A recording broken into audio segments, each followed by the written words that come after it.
ओए गंजे, राजू वहाँ छत पे बैठा है। केबल राजू, काम है लड़कियों से कनेक्शन लगाना. Assalamualaikum guys, oke kembali lagi bersama Draft Movie Review. Piye kabar Ire?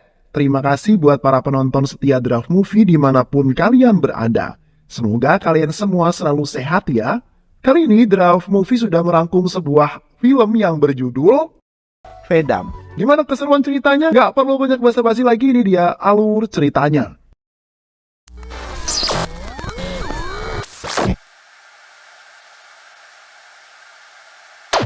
Di awal film kita akan diperlihatkan dengan sebuah kontes musik yang mana saat itu kontes tersebut diikutin oleh seorang pemuda bernama Vivek and the Gang. Begitulah nama bandnya. Vivek begitu semangat saat menunjukkan penampilannya. Kontes tersebut disaksikan oleh para musisi terkenal India. Saat itu Vivek dinyatakan lulus dan mendapatkan sebuah tiket emas dari sang juri.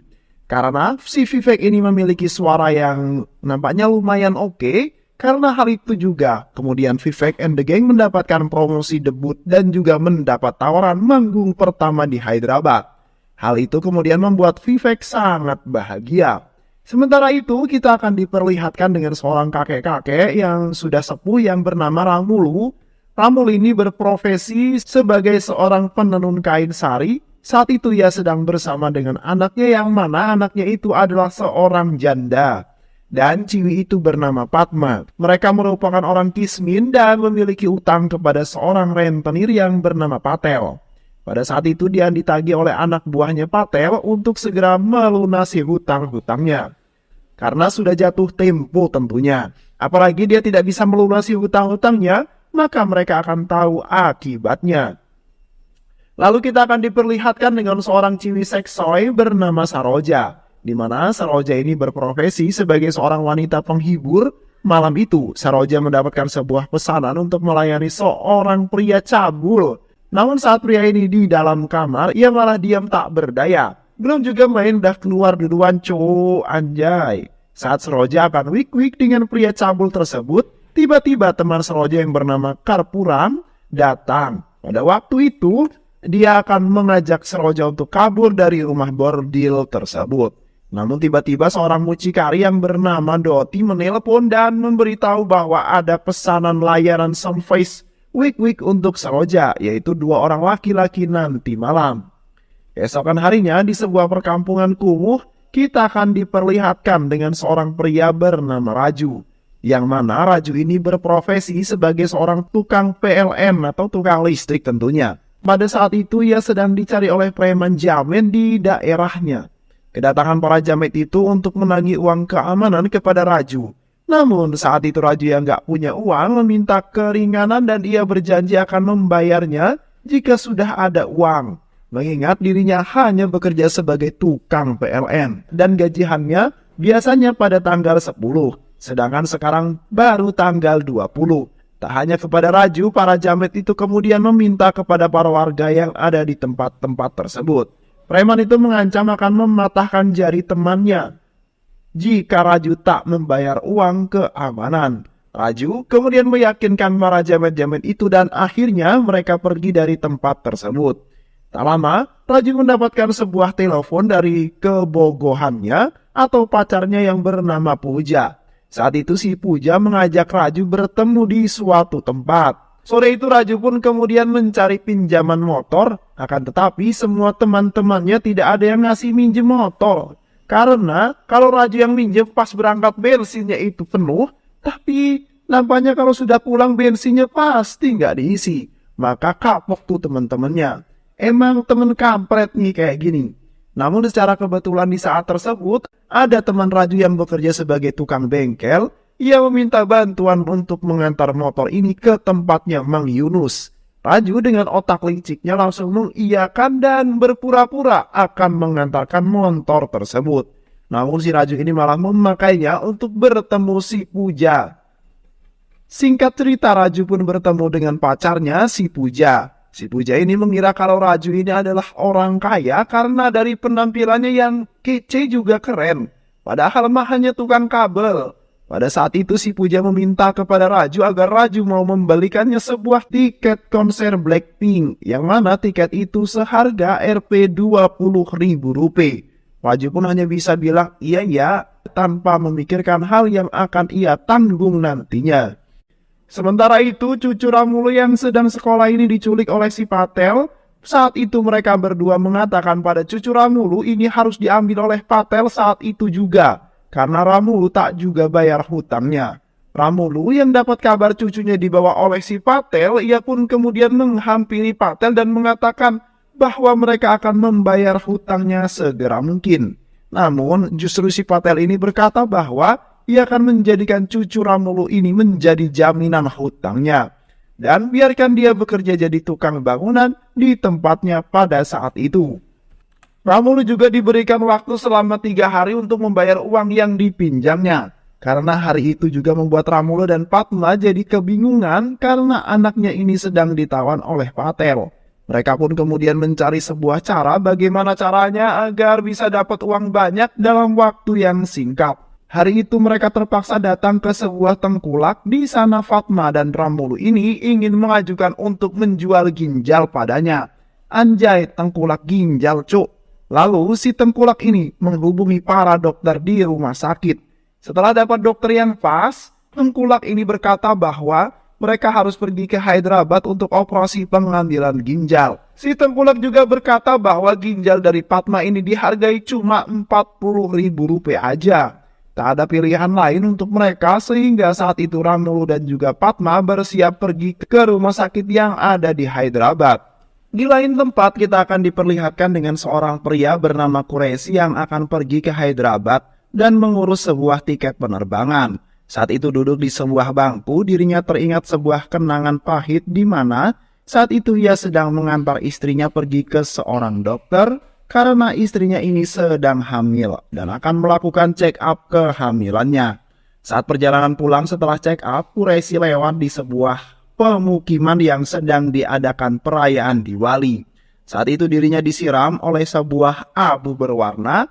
Quraisy merasa tidak terima dengan hal tersebut karena ia adalah seorang muslim. Ia pun protes, namun saat protes itu justru terjadi sebuah hal yang tidak ia inginkan. Quraisy ini malah dihajar dan juga istrinya pun dipukuli. Hingga pada saat itu istrinya ini mengalami keguguran. Polisi yang datang bukannya membela Quraisy, justru ia malah memojokkan Quraisy dan meminta Quraisy untuk pergi dari tempat tersebut. Quraisy yang akan pergi saat itu malah didatangi oleh polisi dan menangkap para ponakannya. Mereka semua difitnah dan menganggap mereka adalah komplotan teroris. Akhirnya Quraisy dan 2 ponakannya ini dibawa ke kantor polisi untuk diinterogasi. Saat itu mereka dipaksa untuk menunjukkan sebuah tempat pengeboman, namun Quraisy membantahnya karena memang si Quraisy ini bukanlah komplotan teroris. Hanya karena muslim mereka malah difitnah sebagai teroris, padahal muslim bukanlah teroris. Dia akhirnya berusaha kabur, namun akhirnya polisi ini terpaksa harus menembak kakinya Quraisy. Saat itu juga dia dibawa ke rumah sakit dan saat di rumah sakit Quraisy ini dimasukkan ke sebuah ruangan pasien yang mana ternyata di ruangan tersebut ia bersama teroris yang sesungguhnya. Di sisi lain Raju dengan temannya ini pergi ke sebuah loket pembelian tiket yang diminta Puja. Namun nampaknya hal ini malah membuat Raju jadi sangat pening bro, karena uang yang ia miliki tidak cukup untuk membeli tiket tersebut. Pada saat itu Raju hanya memiliki uang Rp2.000, sedangkan harga untuk satu tiket itu seharga Rp20.000. Dan kalau mau beli 2 berarti ya sekitar Rp40.000. Dan membuat Raju sangat pusing. Ia kemudian memutuskan untuk pergi dari tempat tersebut. Namun saat itu Raju terus memikirkan gimana caranya agar dirinya bisa mendapatkan uang sebanyak Rp40.000. Tapi si nenek yang tahu hal itu justru ngoceng-ngoceng gak jelas dan bikin kepalanya sakit. Tapi si Raju yang melihat nenek malah kebayang dengan wajah Puja dan mengatakan bahwa dirinya akan segera mencari uang sebesar Rp40.000. Tapi si nenek ini malah ngagetin Raju. Akhirnya Raju pergi keluar untuk menghilangkan penatnya. Malam itu Saroja mendapat langganan yaitu seorang kepala polisi. Namun saat kedatangan kepala polisi ini, Saroja malah mengejeknya dan mengatakan bahwa kepala polisi ini terlalu fast charging.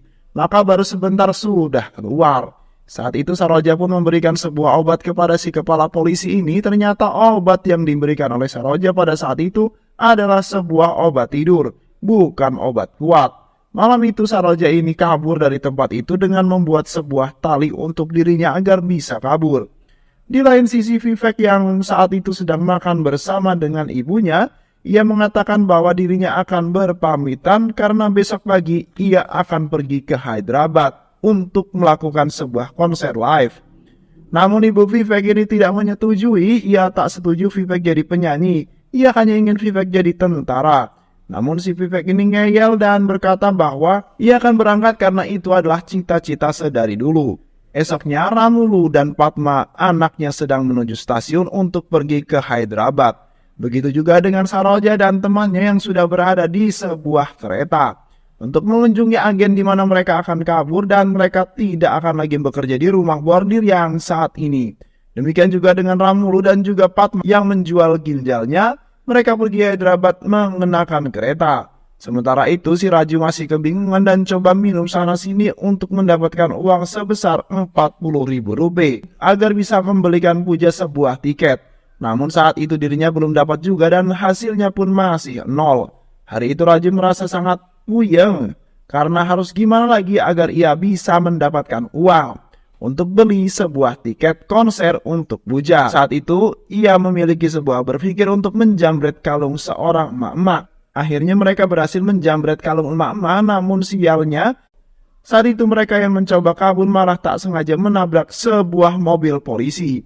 Dan akhirnya mereka berdua pun ditangkap oleh seorang inspektur polisi. Saat di kantor polisi, mereka dipukuli oleh para polisi. Kemudian Raju menelpon pamannya. Dengan berat hati pamannya kemudian menembus Raju dan temannya ini agar bebas. Begitu juga dengan nenek Raju yang tahu dengan kelakuan Raju ini merasa sangat marah. Kemudian si nenek pun memberikan uang sebesar Rp3.000. Saat itu Raju dipersilakan masuk berbuat apa saja karena neneknya udah capek dengan sikapnya si Raju. Sementara itu secara kebetulan tak sengaja melihat Ramulu yang sedang melakukan transaksi dengan penjualan ginjalnya. Kemudian mengikuti Ramulu hingga ke rumah sakit. Saat di rumah sakit, Ramulu kemudian memberikan uang itu kepada Gigi. Saat itu juga kemudian Raju pun mencuri uang tersebut dari Padma sebesar Rp30.000 karena agen pembelian ginjal tadi memotong Rp10.000 lagi dari Ramulu. Dan setelah berhasil mendapat uang yang hasil dari jambret, Raju pun pergi menuju ke tempat pembelian tiket konser itu. Akan tetapi sesampainya di sana, Raju pun bersiap memberikan uang itu kepada kasir tempat pembelian tiket. Namun saat itu Raju seketika terbayang akan wajah Padma yang berada di rumah sakit. Karena hal itu Raju pun akhirnya mengurungkan niatnya dan tak jadi beli tiket. Raju berniat mengembalikan uang itu kepada Padma. Saat keluar dari gedung pesta itu berada, Raju kemudian bertemu dengan Puja. Saat itu Raju juga kemudian jujur dengan Puja dan berkata bahwa dirinya adalah orang yang miskin dan tidak memiliki banyak uang. Serta dirinya ini tinggal di lingkungan yang kumuh tepat di belakang rumahnya. Sementara itu Saroja dan temannya ini malah dipergoki kepolisian dan mengatakan bahwa Saroja membuat pingsan kepala polisi. Saroja dan temannya pun dibawa ke kantor polisi, namun pada malam itu Saroja dan temannya ini kemudian bisa bebas dari kantor polisi itu dengan membayar uang sogokan kepada para polisi tersebut. Lalu Saroja dan temannya kembali untuk menuju ke tempat tuan yang baru. Namun sayang sesampainya di sana ternyata bukan tuannya yang baru yang ia temui, tapi itu adalah seorang mucikari yang dulu pernah memasukkannya ke rumah bordil, tempat Saroja dan temannya bekerja. Saroja dan temannya pun berusaha untuk kabur dari tempat tersebut, namun anak buah mucikari itu berhasil menangkap Saroja dan temannya. Mereka terus memberontak dan dengan bersusah payah akhirnya mereka berhasil kabur dari tempat itu. Walau saat itu teman Saroja harus terluka. Saroja kemudian membawa temannya itu ke rumah sakit. Kemudian saat di rumah sakit, sesampainya di sana mereka malah dibiarkan mengingat mereka hanya orang yang miskin. Bahkan dokter di sana tadinya nggak mau membantunya, namun saat teman Saroja mengeluarkan sebuah emas yang berbentuk dewa, melihat hal itu pun dokter tersebut pun langsung mengiyakan dan langsung memberikan perawatan pada mereka. Di sisi lain, Vivek dan teman-temannya ini yang baru tiba di Hyderabad malah mengalami sebuah kecelakaan yang menyebabkan salah satu temannya ini terluka parah. Mereka pun memutuskan untuk membawa temannya ini ke rumah sakit terdekat yang ada di Hyderabad. Sementara itu, Raju yang saat itu ada di rumah sakit, ia berniat untuk mengembalikan uang hasil jambretannya kepada Padma. Secara diam-diam, Raju pun mengembalikan semua itu kepada Ramulu. Dan secara kebetulan di saat yang bersamaan, Vivek, Raju, Ramulu, dan Padma, kemudian Saroja dan juga Quraisy, mereka semua itu berada di rumah sakit sama. Di sisi lain, Quraisy yang sedang bersama teroris di sebuah rumah pasien saat itu, mereka didatangi oleh dua orang pemuda anak buahnya si teroris. Di mana saat itu mereka membawa sebuah bom dan juga senapan. Mereka juga kemudian menghajar para polisi yang sedang menjaga pintu penjagaan. Polisi itu dibunuh secara brutal dengan sebuah pisau. Saat itu, si ketua teroris berkata bahwa mereka melakukan semua ini karena sebuah jihad. Awalnya Quraisy ingin mengatakan sesuatu namun tidak bisa apa-apa. Saat itu Quraisy ini malah diperintahkan segera pergi dari rumah sakit tersebut. Dalam kondisi yang pincang, Quraisy ini berusaha untuk kabur dari tempat itu dan saat akan kabur si Quraisy ini mendapati teman Vivek yang baru sampai di rumah sakit. Quraisy ini coba membantu Vivek dan juga temannya dan meminta mereka agar kabur dari rumah sakit ini karena ia tahu bahwa rumah sakit ini akan diledakkan. Namun di saat yang bersamaan, kemudian 3 teroris yang membawa senapan itu malah menembaki mereka. Di sisi lain, Raju yang mendengar suara senapan, ia kemudian langsung mencari sebuah cara untuk menyelamatkan para pasien. Ia berkeliling untuk menyelamatkan semua pasien, dan Raju mengevakuasi orang yang ada di rumah sakit tersebut. Raju juga menyelamatkan Padma dan juga Ramulu. Tak berselang lama, rombongan polisi yang sebelumnya menyangka bahwa Quraisy adalah teroris datang untuk mengevakuasi pasien. Saat itu polisi ini melihat sendiri bahwa ternyata si Quraisy ini bukanlah seorang teroris yang ia sangka.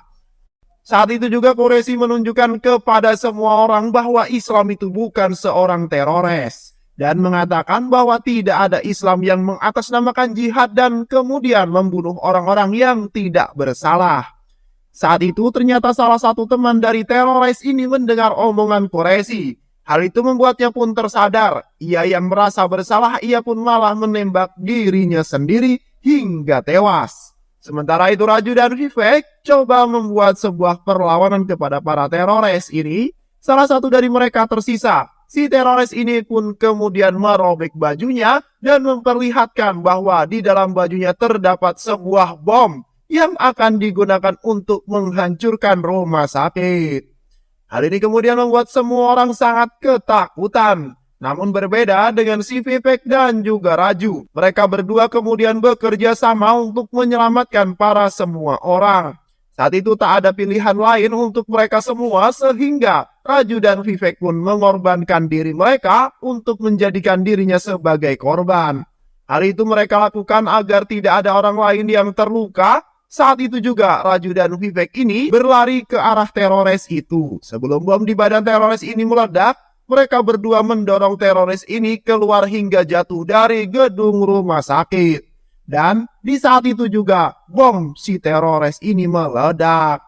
Di saat itu Raju dan Vivek terkena ledakan itu yang mengakibatkan Raju kemudian meninggal dunia dengan kondisi yang sangat mengenaskan akibat ledakan tersebut. Dan pada akhirnya, semua orang dan juga pasien di rumah sakit itu pun dapat selamat dengan keadaan baik-baik saja. Semua itu berkat pengorbanan Vivek dan juga Raju. Setelah kejadian itu juga, polisi yang waktu itu menuduh Quraisy yang beragama Islam adalah seorang teroris, meminta maaf kepada Quraisy atas kesalahan. Quraisy pun memaafkan polisi ini dengan lapang dada. Alhamdulillah. Sementara itu Raju dibawa ke rumahnya dalam kondisi yang sudah tidak bernyawa. Saat itu Puja juga datang melihat Raju yang terakhir kalinya karena sebenarnya si Puja ini memang sangat mencintai Raju. Dan memahami pada saat itu kalau dari awal Raju jujur kepada dirinya, kalau punya orang yang mencintai janganlah disia-siakan. Semua warga di lingkungan Raju pun kemudian menganggap bahwa Raju adalah seorang pahlawan. Ia rela mengorbankan nyawanya sendiri untuk orang lain dan menganggapnya sebagai dewa penyelamat. Begitu juga dengan Vivek, yang pulang dengan kondisi yang sudah tidak bernyawa. Orang tua Vivek sangat bersedih atas kematian anaknya. Namun ia merasa sangat bangga walau Vivek tidak menjadi seorang tentara, namun ia berhasil menyelamatkan nyawa banyak orang. Sementara itu, Saroja yang berhasil selamat dengan temannya, ia kemudian pergi dan berkata bahwa mulai saat ini mari kita temukan cara untuk mencari uang yang halal. Perut yang akan kita isi ini kecil. Jadi yang udah, ayo kita cari uang yang halal untuk mengisi perut kecil ini. Jangan sampai kemudian kita terjerumus lagi ke dunia yang gelap. Saat di jalan, mereka bertemu dengan seorang mucikari untuk merekrut Saroja lagi. Namun, Saroja menolak dan malah mengejek agen tersebut. Saroja berkata bahwa dirinya tidak sudi lagi masuk ke dunia hitam. Di sisi lain, Ramulu datang ke rumah Patel dan menghampiri si Patel. Saat itu ia datang untuk membayar hutangnya kepada si Patel dan membawa pulang cucunya. Kemudian si Patel mengatakan bahwa uang yang dibayarkan oleh Ramulu itu masih kurang. Namun, saat itu cucu Ramulu yang memiliki kecerdasan di atas rata-rata, ia mengatakan bahwa hutang kakeknya ini sudah benar. Bocil itu menunjukkan sebuah keahliannya, di mana dengan mudah bocil itu menghitung dengan cepat bahwa hutang kakeknya ini ditambah dengan bunganya, saat itu sudah sangat cukup sekali. Patel yang melihat hal itu membuat sangat kagum dengan bocil tersebut. Bocil itu sangat pandai dalam matematika. Kemudian si Patel pun melepaskan Ramulu dan juga cucunya. Patel berkata bahwa biarkan anak itu sekolah, karena anak ini memang sangat jenius dan pasti akan menjadi orang yang sangat sukses. Ternyata Patel masih punya hati nurani juga ya. Pada akhirnya Ramulu dan cucunya ini pulang dan cucunya bisa sekolah lagi dan film pun selesai. Dunia ini dipenuhi dengan orang-orang yang baik. Jika kamu tidak dapat menemukannya, jadilah salah satu dari orang baik tersebut agar dunia ini tidak akan pernah kehabisan orang baik. Terima kasih udah nonton video ini sampai akhir. Semoga kalian semua terhibur. Jangan lupa subscribe, like, comment, and share ya. Pisang habis dimakan kunti. Kunti dilepas banyak maunya. Salam undur diri dari Draft Movie. Dan terima kasih buat penonton semuanya. Draft Movie pamit. Sehat selalu. Wassalamualaikum warahmatullahi wabarakatuh.